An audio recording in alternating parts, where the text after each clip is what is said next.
मुलाकात की, किन मुद्दों पर चर्चा हुई और राज्यपाल ने क्या आश्वासन? आज राज्यपाल महोदय से जब हमारी मुलाकात हुई, मैं, प्रदीप सावंत जी, राजन जी, हम मिलके उनसे यही विनती करके आए हैं कि जो MHCET में आप देख रहे हो जो कंफ्यूजन हुआ है, जो तकलीफें विद्यार्थियों को हुई है, उस पे कुछ सुझाव आए, कुछ सुलझाया जाए। यही बात है। अगर देखें तो प्रश्न जटिल नहीं है, आसान है। जो विद्यार्थियों की मांग है वो यही है कि आंसर शीट दिखाया जाए, जो मार्क्स है वो दिखाया जाए, और जो परसेंटाइल सिस्टम है उसके साथ साथ मार्क्स की भी सिस्टम अपनाई जाए। तकलीफ इसी बात की है कि आज से एडमिशन प्रोसेस शुरू हुई है और जो CET सेल है उनको ना लज्जा है, ना कोई तकलीफ है इसमें कि विद्यार्थियों को तकलीफ हो रही है। उनकी तरफ से दलील दी जा रही, प्रेस कॉन्फ्रेंस भी लिया गया, लेकिन बुनियादी मुद्दों का प्रेस कॉन्फ्रेंस लिया गया है लेकिन जवाब नहीं आया है। अटल सेतु पे क्रैक आया, कैसे देखते हैं? मुझे लगता है कल जो वहाँ कोई प्रोजेक्ट डायरेक्टर थे, जिस तरह की उनकी बॉडी लैंग्वेज थी और जैसे दिखा रहे थे कि नहीं ये क्रैक्स तो आ ही जाते हैं, उनको सस्पेंड करना जरूरी है। क्योंकि दुनिया भर में किसी भी देश में ऐसे कोई जवाब देता अफसर या प्रोजेक्ट डायरेक्टर, उसको सैक किया जाता, जेल में डाला जाता। ये कैसी बात है कि ऐसे ही रोड पे क्रैक आ जाते हैं? और जिस तरह से उन्होंने अटल सेतु करके ब्रांडिंग किया, जिस तरह से काम निपटाने की कोशिश की, मुझे लगता है इस पे तो कुछ ना कुछ कार्रवाई MMRDA पे होनी चाहिए। और ये MMRDA, आपको याद दिला दूं, UD यानी नगर विकास के डिपार्टमेंट में होती है, और नगर विकास हमारे जो घटनाबाह्य CM है यहाँ के, उनके अंतर्गत आता है। अपने मुलाकात की, किन मुद्दों पर चर्चा हुई और राज्यपाल ने क्या आश्वासन? आज राज्यपाल महोदय से जब हमारी मुलाकात हुई, मैं, प्रदीप सावंत जी, राजन जी, हम मिलके उनसे यही विनती करके आए हैं कि जो MHCET में आप देख रहे हो जो कंफ्यूजन हुआ है, जो तकलीफें विद्यार्थियों को हुई है, उस पे कुछ सुझाव आए, कुछ सुलझाया जाए।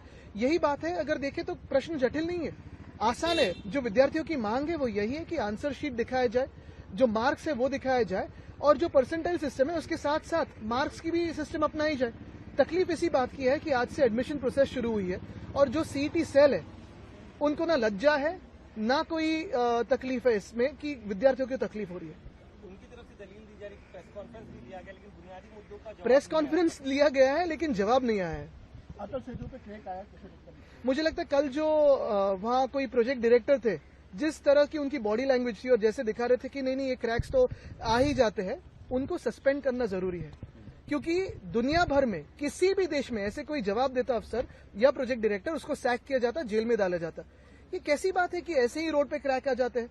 और जिस तरह से उन्होंने अटल सेतु करके ब्रांडिंग किया, जिस तरह से काम निपटाने की कोशिश की, मुझे लगता है इस पे तो कुछ ना कुछ कार्रवाई MMRDA पे होनी चाहिए। और ये MMRDA, आपको याद दिला दूं, UD यानी नगर विकास के डिपार्टमेंट में होती है, और नगर विकास हमारे जो घटनाबाह्य CM है यहाँ के, उनके अंतर्गत आता है। अपने मुलाकात की, किन मुद्दों पर चर्चा हुई और राज्यपाल ने क्या आश्वासन? आज राज्यपाल महोदय से जब हमारी मुलाकात हुई, मैं, प्रदीप सावंत जी, राजन जी, हम मिलके उनसे यही विनती करके आए हैं कि जो MHCET में आप देख रहे हो जो कंफ्यूजन हुआ है, जो तकलीफें विद्यार्थियों को हुई है, उस पे कुछ सुझाव आए, कुछ सुलझाया जाए।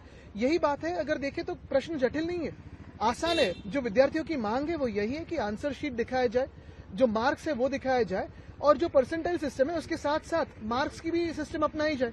तकलीफ इसी बात की है कि आज से एडमिशन प्रोसेस शुरू हुई है और जो CET सेल है उनको ना लज्जा है, ना कोई तकलीफ है इसमें कि विद्यार्थियों को तकलीफ हो रही है।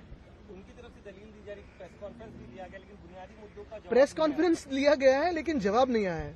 अटल सेतु पे क्रैक आया, कैसे देखते हैं? मुझे लगता है कल जो वहाँ कोई प्रोजेक्ट डायरेक्टर थे, जिस तरह की उनकी बॉडी लैंग्वेज थी और जैसे दिखा रहे थे कि नहीं ये क्रैक्स तो आ ही जाते हैं, उनको सस्पेंड करना जरूरी है। क्योंकि दुनिया भर में किसी भी देश में ऐसे कोई जवाब देता अफसर या प्रोजेक्ट डायरेक्टर, उसको सैक किया जाता, जेल में डाला जाता। ये कैसी बात है कि ऐसे ही रोड पे क्रैक आ जाते हैं? और जिस तरह से उन्होंने अटल सेतु करके ब्रांडिंग किया, जिस तरह से काम निपटाने की कोशिश की, मुझे लगता है इस पे तो कुछ ना कुछ कार्रवाई MMRDA पे होनी चाहिए। और ये MMRDA, आपको याद दिला दूं, UD यानी नगर विकास के डिपार्टमेंट में होती है, और नगर विकास हमारे जो घटनाबाह्य CM है यहाँ के, उनके अंतर्गत आता है।